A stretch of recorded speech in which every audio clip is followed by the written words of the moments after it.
Dans cette vidéo, ce qu'on va voir ensemble, je vais vous montrer plein d'astuces pour optimiser en fait son dessin. Alors le premier point, c'est que si jamais par exemple vous utilisez des crayons à papier et que vos mines cassent, il y a des petits porte-mines comme ça, donc vous récupérez la mine et puis en fait ça vous permet d'économiser et d'éviter de trop gaspiller ces crayons. Moi j'aime bien, c'est les mettre sur un petit aimant, comme ça évite, comme j'ai mon bureau qui est incliné, en fin de compte ça évite de tomber et c'est assez pratique. Une autre petite astuce aussi, c'est que moi j'aime bien récupérer dans les brocantes des vieux, en fait, des vieilles petites boîtes, etc. Et je range en fait tous mes outils de dessin. Là par exemple j'ai mes cotons-tiges, parce que quand je dessine, en fait j'aime bien estomper avec de l'encre ou du crayon. Et pour éviter de me salir les mains, je mets cette petite boîte.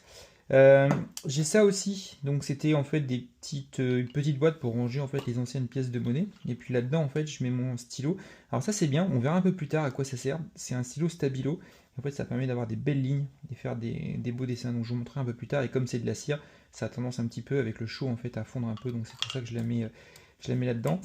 Alors, autre technique aussi que j'utilise régulièrement, c'est que je me fais souvent, quand je pars en week-end, des petites planches comme ça. Donc j'en ai plusieurs. J'ai le format A5. Donc en gros, je prends une planche, je mets la feuille A5. Ça me permet de mettre le nombre de planches de feuilles que je veux en fait dans le week-end. Pour le coup, je l'ai customisé.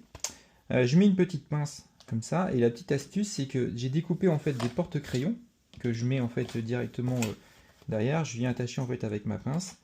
Je sélectionne les crayons que je veux. Donc par exemple, je vais prendre un bic, je vais prendre un brush et je vais prendre un crayon comme ça. Ça me permet effectivement d'avoir le nombre de feuilles, encore une fois, pour que j'ai besoin dans le week-end. Quand je dessine, pour le coup, je vais chercher en fait mon outil. Et puis après, je fais mon petit dessin. Et ce qui est bien, surtout, c'est que j'ai optimisé pour prendre en fait le sac banane qui va avec. Et ça permet en fait de rentrer ça directement dans le petit sac, comme ça. Et quand je pars en déplacement, je suis assez tranquille, je mets ça dedans. Et ça me permet effectivement de bien optimiser mon déplacement et d'éviter en fait d'avoir un carnet de dessin qui est des fois un peu plus lourd. Ou alors j'opte pour j'ai ce style de petit carnet de dessin là qui est plutôt pas mal avec une petite pochette en cuir et ça me permet effectivement d'avoir une contenance on va dire un peu plus légère et surtout qui rentre dans un sac. Donc ça c'est le côté hyper pratique. J'ai l'autre format aussi qui est plutôt bien, ça c'est un format A4, pareil sur un petit carnet. Moi j'aime bien, c'est la qualité des feuilles en fait qu'on a à l'intérieur. Donc ça c'est la compagnie du craft en fait qui propose ça. Et surtout le top c'est cette petite couverture en cuir avec un carnet personnalisé. Alors on va voir. Après ce que je fais souvent, surtout quand je vais dans les ateliers de dessin, c'est que je reprends cette idée un petit peu de contreplaqué. Donc j'ai un format contreplaqué sur un format de feuille toujours le même en fait. J'utilise généralement du A3. Ça me permet en fait déjà d'avoir le même format de feuille, ça me permet d'avoir la même tablette. Et puis après, ça me permet en fait mes dessins quand je veux les ranger, je les range toujours de la même manière. Ce que j'aime bien avec cette tablette, c'est déjà le fait de pouvoir prendre la petite pince que je déplace au fur et à mesure parce que comme moi je suis gaucher, quand je dessine par exemple comme ça et que j'arrive ici, du coup je déplace la petite pincette et je la mets autre part. Ce qui est aussi intéressant, c'est que ça va permettre de tourner son dessin. Ça c'est important de pouvoir tourner son dessin. L'autre petit point aussi avec les pincettes, je peux en mettre plusieurs et par exemple si je fais un peu d'aquarelle ou autre, je viens positionner en fait mes crayons comme ça et ça me permet de les tenir. Voilà, bon, c'est une petite astuce. Donc ça c'est intéressant et puis en plus ça rentre directement dans des sacs en fait qui sont spécialisés. Autre petite astuce aussi, ce que j'aime bien, pour le coup, j'aime bien récupérer les petits crayons chez des artisans en fait. Donc là par exemple moi je dessine souvent avec les bics, donc vous pouvez voir en fait sur ma chaîne et vous allez voir je fais beaucoup de portraits ou de dessins en fait, dessins en bic. Et ce que j'aime bien c'est récupérer les petits outils comme ça. Hop. Donc là on a un outil qui est un petit peu qui est fait par un artisan et derrière on va mettre un bic. J'aime bien en fait, j'aime bien un peu me faire plaisir et j'aime bien un peu varier en fait les styles d'outils qu'on peut avoir. Et surtout, pour le coup, ce qui est intéressant, c'est que quand je veux faire des belles lignes, des dessins, on va dire, où je veux avoir en fait toute la visibilité en fait de mon dessin, j'aime bien utiliser en fait ce style d'outil-là. Ce que j'aime bien aussi, des fois, je me fais des petits comme ça range-crayons. Alors c'est des petites chutes de pull. Et en fait, alors pour le coup, j'ai une belle-mère qui coud super bien. Et voilà, ça me fait des petits porte-crayons, c'est sympa. Donc par exemple, si je veux ranger ici un stylo plume avec lequel je dessine en fait régulièrement, j'ai ce petit outil qui vient bien le protéger. Ou sinon, j'ai des petites pochettes en cuir. Donc là, je récupère des petites chutes de cuir, je fais coudre et ça me permet de me faire un petit rangement de crayons qui est quand même assez pratique. Voilà, et quand je veux dessiner, en fait, je range tous mes crayons, je prends mon setup, et puis après, je suis parti.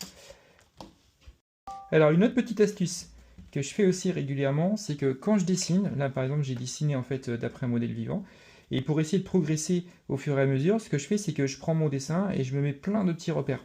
Donc je note par exemple, là c'est une pause en fait de 15 minutes, et dans cette pause de 15 minutes, ce que je souhaite en fait par la suite, c'est améliorer en fait mon dessin. Je voudrais faire mieux sur l'espace-temps qui m'a été alloué.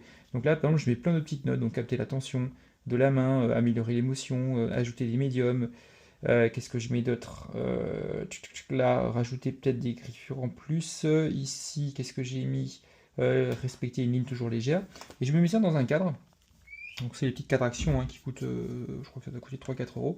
Et puis comme ça, en fait, je mets ça au-dessus de mon bureau, puis ça me permet de récupérer ça et d'avoir un repère pour essayer de m'entraîner régulièrement. Ce que j'aime bien aussi, ça je ferai une vidéo un peu plus tard pour vous montrer comment on peut faire des petits carnets, comme ça, pas très cher. En fait, moi j'ai fait un petit carnet à dessin avec mes propres dessins. Donc en fait, je vous montrerai comment on peut imprimer. Alors quand je dis pas très cher, c'est que on peut imprimer ça à l'unité. Ça doit être 2 ou 3 euros. Et en fait, on reçoit ces petits carnets et je trouve que c'est pas. Alors c'est moins pratique, bien sûr, que les carnets qui sont faits, par exemple ici, ce beau carnet en cuir, c'est moins pratique parce que au final, on ne peut pas forcément ouvrir en très grand. Mais c'est toujours sympa des fois aussi d'avoir son propre carnet. Je reviens un petit peu aussi sur le carnet. Moi, ce que j'aime bien, toujours dans ma planche à dessin, quand je prends mon carnet, alors là, la couverture, en fait, elle est assez souple. Ce qui est bien, c'est qu'on peut le rentrer un peu partout. Mais j'utilise aussi mon histoire des fois de contreplaqué pour venir, par exemple, hop, mettre mes pincettes là, puis d'avoir en fait quelque chose d'un peu plus rigide pour pouvoir dessiner. Donc bah écoutez, si vous avez des astuces, eh ben, n'hésitez pas à les faire partager. J'apprécie toujours d'avoir des commentaires et des retours. Si vous voulez aller plus loin, en fait, je fais beaucoup de vidéos en fait sur ma chaîne où je présente comment en fait on peut arriver à dessiner de façon rapide avec des outils comme le stabilo, comme le stylo B, etc. Allez, merci et bon dessin à vous.